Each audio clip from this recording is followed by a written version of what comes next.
Maganda rin mga bossing, sa naghahanap po dyan ng business class na 6-seater or 7-seater mga boss na Toyota. Ito available tayo mga bossing. Walang iba kundi yung ating Toyota Land Cruiser Prado na BX variant 4.0 to mga bossing na gasoline engine, no? Yan, so naka all option, naka factory leather, wala pa mga punit yung leather niyan, all stock pa mga boss.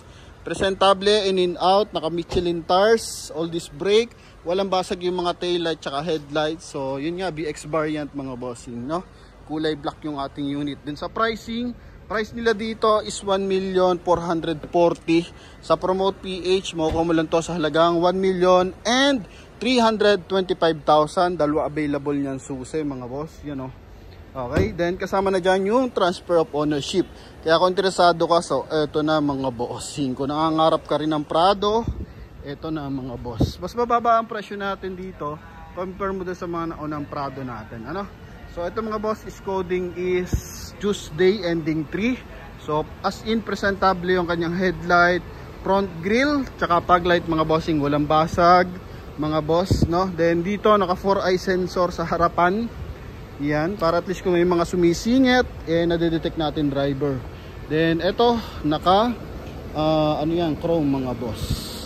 Okay, then napakapino ang tunog ng makina, 4.0 yan mga bossing. So alam naman natin kapag Prado mga boss, ganyan talaga kapino ang tunog, lalo na pag gasoline engine. Sa side naman tayo mga boss, may discoloration ng bahagya yung kanyang stepboard, pero wala siyang basag or wala siyang UP mga boss. Then Michelin tires ang gamit, naka 6 stud, R18, then stock mags yan ng Prado mga boss, 90% red light pa. Then eto mga boss, may signal light sa kanyang side mirror, naka roof rail na rin siya mga bossing, no? Yan, then pagdating dito naman sa kanyang door panel, kulay silver yung kanyang hand grip, kulay brown naman to mga boss. Yan o, yung kanyang panel na yan mga bossing. Then kulay beige yung ibang part. Then dito naman is naka power seat. Yan, so responsive pa mga boss. Okay. Then dito sa steering wheel, so leather na kulay brown mga boss. Atas tayong konti. Yan.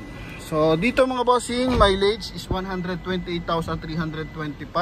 So alagang ano naman to, Toyota Abad Santos, may record siya dito mga bossing. Ang huling kasa record niya is 120,000 mga boss, no? So 8 kilometers pa lang. Okay, then dito is naka automatic climate control mga bossing. Yan, then dito naman sa kanyang sun visor with mirror, ang kapal ng kanyang sun visor mga boss, oh. Yan, then kulay beige din yung kanyang ceiling. Leather mga boss. Ito, maganda dito yung may mga butas-butas yung kanyang pagka-leather para hindi nagpapawis mga boss, no? Yung ating pasahero or kahit yung ating driver mga bossing. Okay, so wala namang putok yung ating dashboard. Yan mga boss. Then naka cruise control, hands-free connection para sa ating 1DIN audio system mga boss. Okay, dalawa available nating susi. Yan, so 4x4 to mga bossing, ha? Meron siyang low speed tsaka high speed 4x4 mga boss. Then retractable yung ating side mirror. Magkabilaan yan mga boss. Baba natin yung ating window. Medyo maingay lang kasi may nagbabapping mga boss, ha? Pasensya na po kayo. Yan. Eto, okay, so responsive pa. Then dito rin mga bossing, all goods mga boss. Yan. And yun nga, yung kanya retractable mga boss. Alright.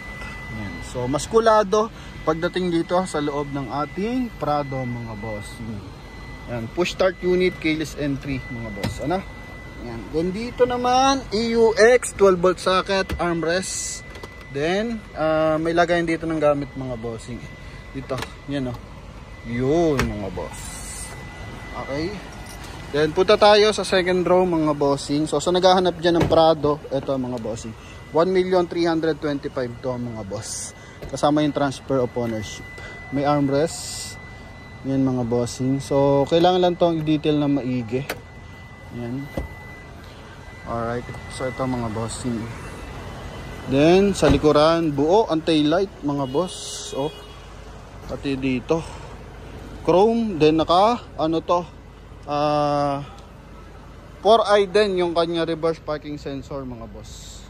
Okay, sa gulong may himulmul pa, medyo bago-bago pa ang gulong mga boss. Nasa 90 to 95% pa yung kanyang tread light. Okay, ito is naka-keyless na rin siya mga bossing. Yan, as in presentable. Naka power seat sa likuran to mga boss. Yan long press mo lang mga boss if ever na kailangan mo ng luggage space. Pero kung hindi, so good siya for 7-seater. Tumatago yung isang upuan niya mga bossing, no? Yan, yung pinakaupuan niya tumatago para pumasok yung sandalan. So malupit. Okay, so kahit naman doon sa natin 2012, 2011 na in-upload, ganun din mga bossing. So difference lang nila, mas mababa ang milyahe, isang 58 at saka isang mataas din yung isa 130 plus din mga bossing. Ito 128 pero laking kamura kasi 1630 tsaka 18 pa yung isa, no? So ito is only 1,325,000 kasama yung transfer of ownership mga bossing. Yan. Alright, so kabilang side tayo. Yung engine bay yung unang nilinis dito mga bossing Yan. Then pahapiyaw lang sa interior mga boss. Pero kapag kukunin nyo na mga bossing, ito all goods. Papa-clean lang natin. So may sarili siyang aircon vent sa likuran. Automatic climate control din siya mga boss. Kulay beige. Wala mga punit ang upuan mga boss ha. Wala kayo paparepair dito kung sakali. All goods talaga to mga bossing. Yan lang, yung mga ganito lang discoloration, ganyan, scratches. Tsaka sa kabilang side, may maliliit lang na scratches mga bossing. Pero sa mga motor ng upuan, wala, goods na goods mga bossing. Okay? Yan. Sa mga buyer natin interesado, eto. Kisig ng ating Toyota Prado na to mga bossing ha.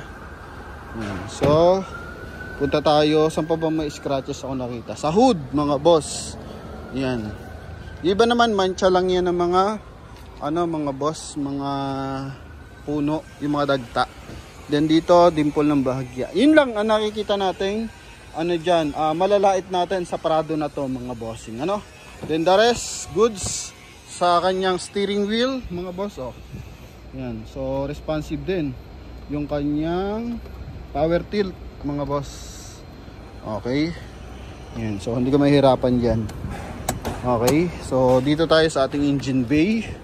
Tingnan mo yung engine bay na ito mga bossing. Parang di umaandar Sobra kapino. Yan, so maayos yung kanyang hydraulic assist magkabilaan. Then naka-detail na to, Amaron battery. V6 engine to mga bossing. Ano po? All goods yan mga boss, walang mga leakage. Yan. Pinong tunog ng makina mga boss. Then dito naman wala man siya mga yupe or mga bangga-bangga mga boss. Yan, buo naman yung mga panel niyan, sinilip ko na yan mga boss. Okay, yan. Angat mo lang yan, makikita mo na. Then dito rin mga boss. Ito isa may lock. Pero buo din mga bossing Tanggalin natin. Yan mga boss. So buo.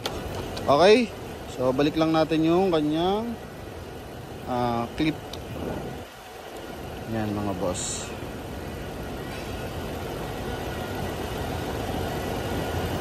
Basically lang naman yan mga bossing. Naka ABS, ganda ng timing ng makina, buong oscillator, buong hood. Ulitin ko, makina neto is 3,956 cm. So ito mga boss is 4.0. Alright, so close na natin.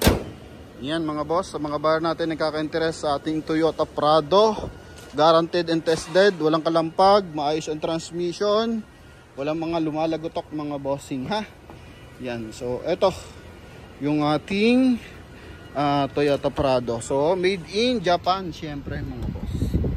Okay? So yan, sa mga buyer natin nagkaka-interest, dagdag ko pa pala, ito is naka auto adjust yung ating taillight mga bossing, So may gaganda pa to, isa pang concern natin dito yung tint.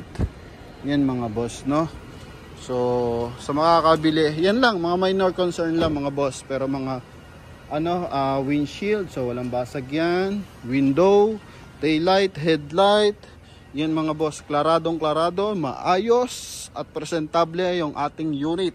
So totally, ano pa lang to, bapping pa lang ng bahagya mga boss, pero sobrang kintab talaga. Pwede kang manalamin mga boss. Alright, yan, then naka Michelin tire, so medyo mahal presyo niyan compare mo sa mga boss, no, sa ibang brand.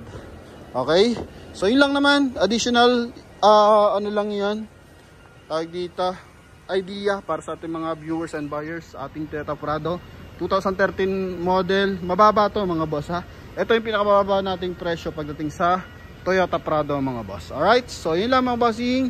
Comment mo naman kung saan lupalop ka na nanonood mga boss, and kung pangarap mo rin magka Toyota Prado mga bossing sooner. So patuloy lang sa mga boss, sa pag-iipon, and makukuha din natin yung ating mga unit na gusto mga boss. So thank you very much, God bless and bye bye.